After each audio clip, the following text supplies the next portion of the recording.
Good morning students. BSc part first year unit second and paper third हम पढ़ रहे हैं। ठीक है, यूनिट थर्ड में हम रिक्शिया के बारे में पढ़ रहे थे। किसके बारे में पढ़ रहे थे? हम रिक्शिया के बारे में। हमने रिक्शिया के थ्योरेटिकल पार्ट कंप्लीटली लिख चुके हैं। अब हम जो इसमें डायग्राम्स का देखेंगे, ठीक है, कि इसमें आगे दुनिया या स्थिर हानि का परिवर्तन किस प्रकार से होता है। ठीक है, तो हम ये देखेंगे यहाँ पर इसका डायग्राम।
डेवलपमेंट ऑफ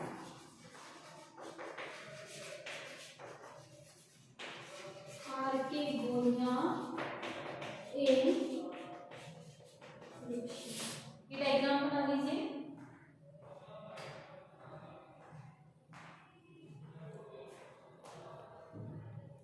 नेक्स्ट फिर हम इसमें आगे पढ़ेंगे रिक्शिया में स्ट्रक्चर मैच्योर आर्केगोनियम की, ठीक है, इसको बनाइए।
नेक्स्ट टॉपिक डाल लीजिए। नेक्स्ट अगला टॉपिक है अपना परिपक्व स्त्रीधानी की संरचना। लिखें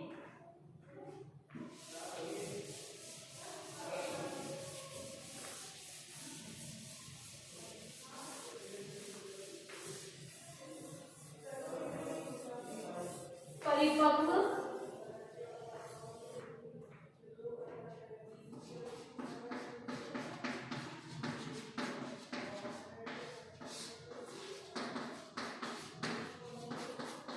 स्त्रीधानी की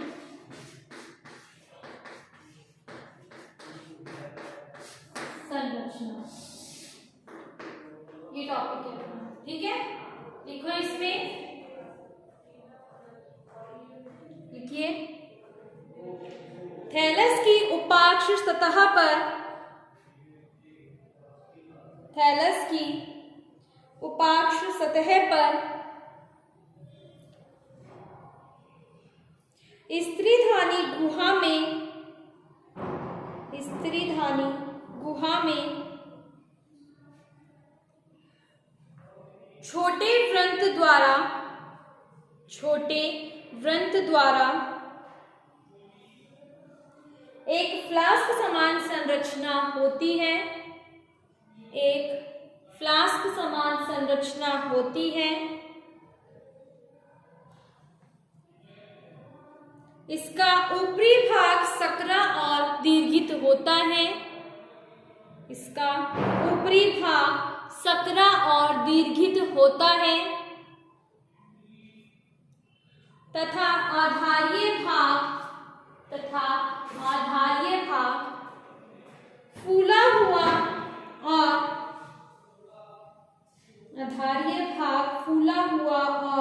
गोलाकार होता है।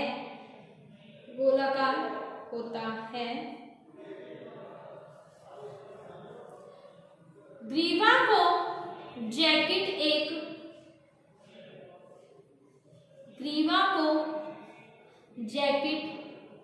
एक कोशिकीय मोटी और लगभग 6 से लेकर 9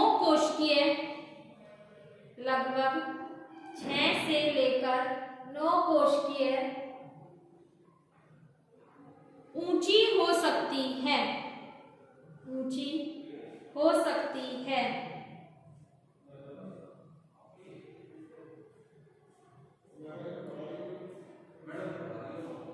जैकेट एक पतली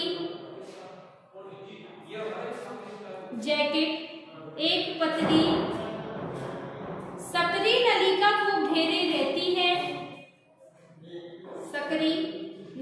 को घेरे रहती है जिसमें 4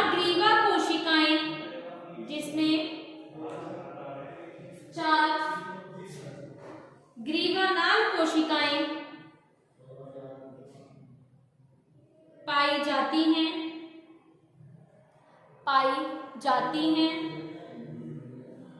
ग्रीवा का अंतस्थ भाग 4 बड़ी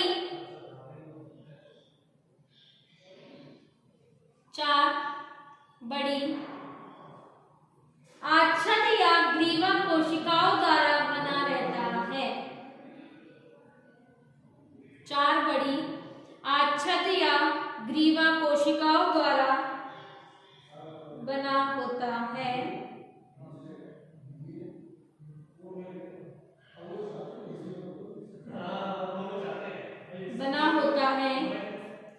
इसमें अंडदानाल कोशिका जो छोटी होती है उसके नीचे अंड कोशिका में आकार में बड़ा अंड स्थित हो जाता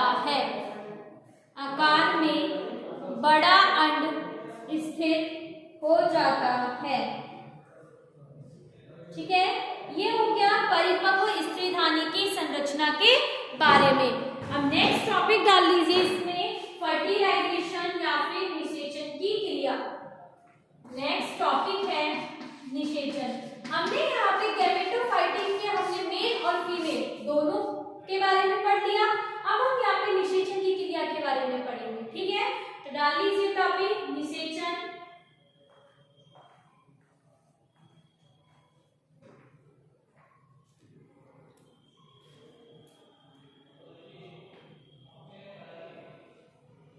लिखें, निषेचन के लिए ब्रायोफाइटा में जल अनिवार्य होता है।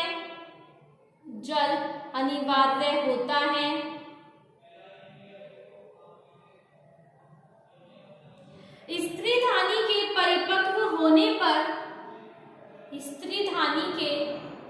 परिपक्व होने पर ग्रीवानाल कोशिकाएं और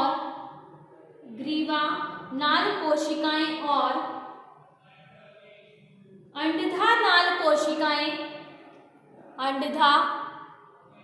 कोशिकाएं विघटित होकर श्लेष्मीय पदार्थ बनाती हैं। विघटित होकर श्लेष्मीय पदार्थ बनाती हैं, जो जल की उपस्थिति में फूलकर बाहरी आच्छादित कोशिका पर दबाव डालता है, बाहरी आच्छादित कोशिका पर दबाव डालता है,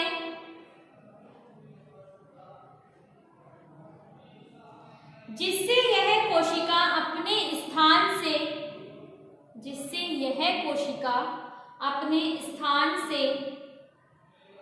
हट जाती है और एक दूसरे से पृथक हो जाती है।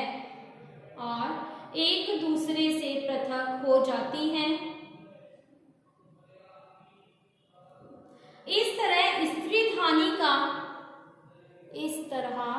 स्त्रीधानी का ऊपरी भाग खुल जाता है और श्लेष्म बाहर आ जाता है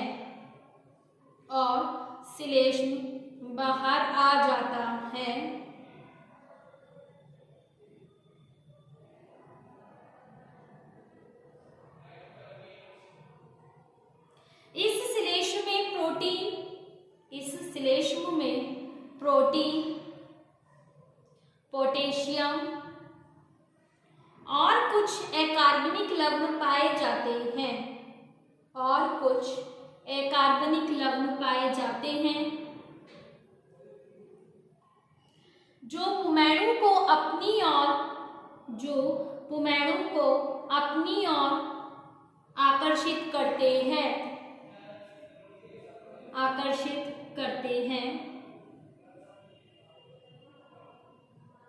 स्त्रीधानी की ग्रीवा से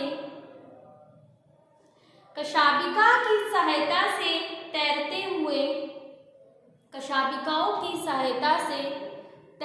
हुए अंडधा से लेकर अंड तक बने मार्ग से होकर कई पुमैणु स्त्रीधानी में आ जाते हैं, लेकिन अंत में सक्रिय पुमैणु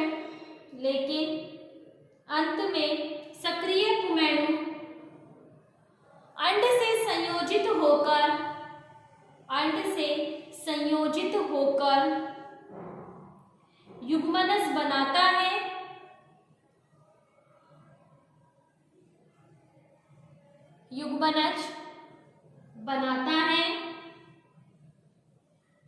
जो अपने चारों ओर मोटी भित्ति स्रावित करके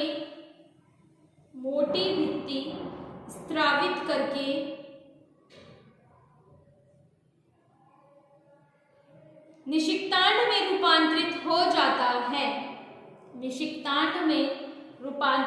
जाता है।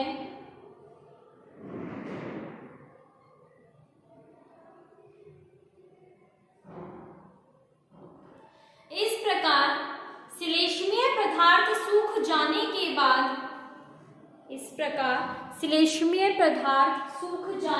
बाद स्त्रीधानी का ऊपरी हिस्सा बंद हो जाता है।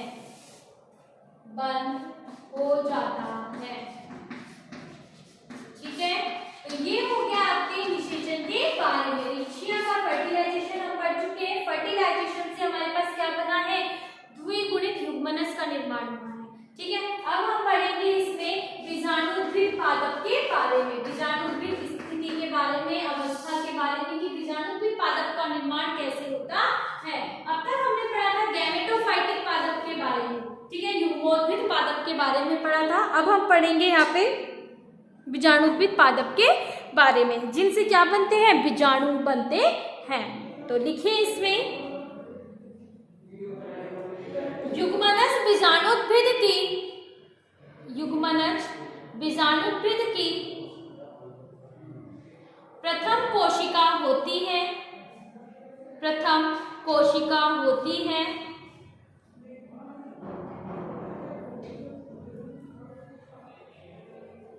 यह बार बार विभाजित होकर एक बहुकोशिकीय संरचना का निर्माण कर लेती है।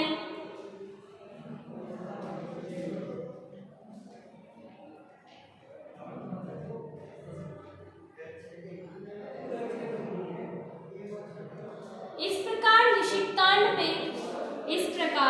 निषिक्तांड में अनुप्रस्थ विभाजन होता है,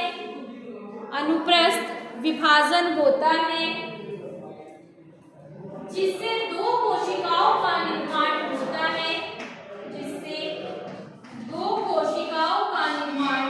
होता है। पहला, ऊपरी उप आधारी कोशिका,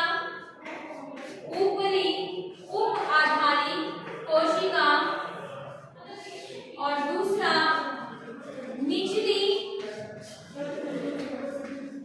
अधो आधारी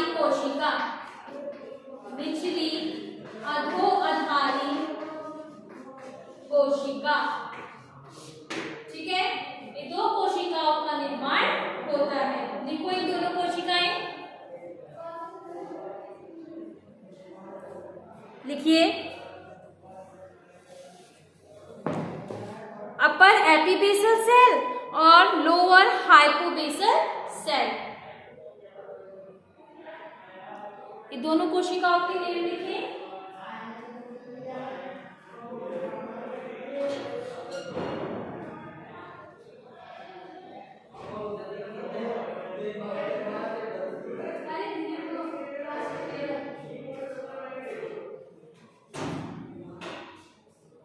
लिखिए आगे, इन दोनों कोशिकाओं में ऊर्ध्व विभाजन होने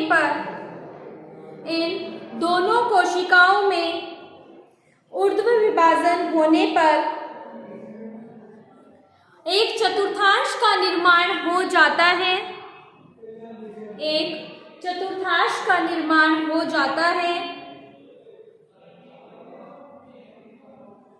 इस प्रकार इसके दूसरा विभाजन संपूर्ण पर होता है।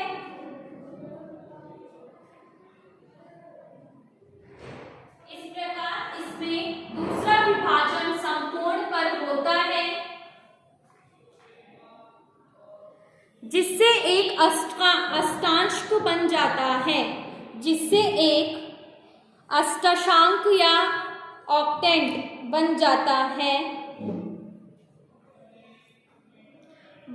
है, जिसमें कोशिकाओं की संख्या 8 होती है।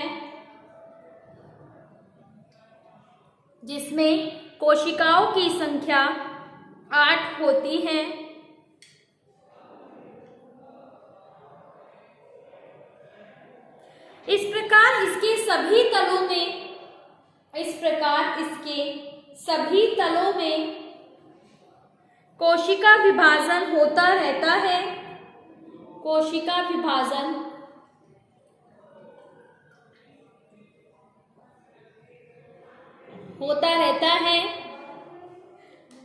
और लगभग 20 से 40 तक की कोशिकाएं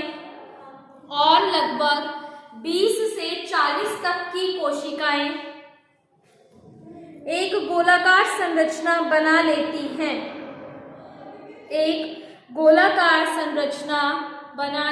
हैं, जिससे बाहर की ओर एक स्तर निर्मित हो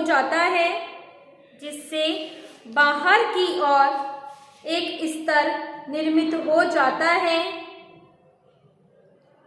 जो बहिस्थिशियम कहलाता है, जो बहिस्थिशियम कहलाता है। बहिस्थिशियम के भीतर की ओर, बहिस्थिशियम के भीतर की ओर एक केंद्रीय कोशिका उपस्थित रहती है, एक केंद्रीय कोशिका उपस्थित रहती है। यह अंतःस्तर या अंतःस्थिशियम कहलाता है, यह अंतःस्तर या अंतःस्थिशियम कहलाता है।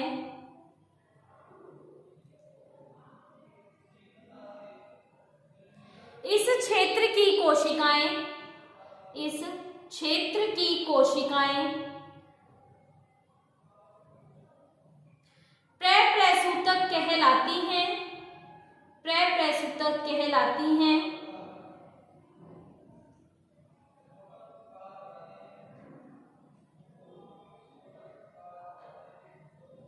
यह लगातार विभाजित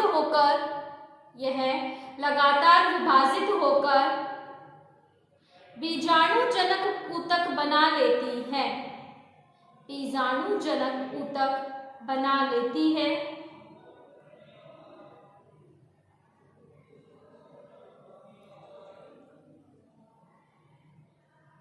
और कुछ कोशिकाओं में विभाजन नहीं होने से, और कुछ कोशिकाओं में विभाजन नहीं होने से वह विघटित होकर पोषक कोशिकाएं, वह विघटित होकर पोषक कोशिकाएं बना लेती हैं, बना लेती है।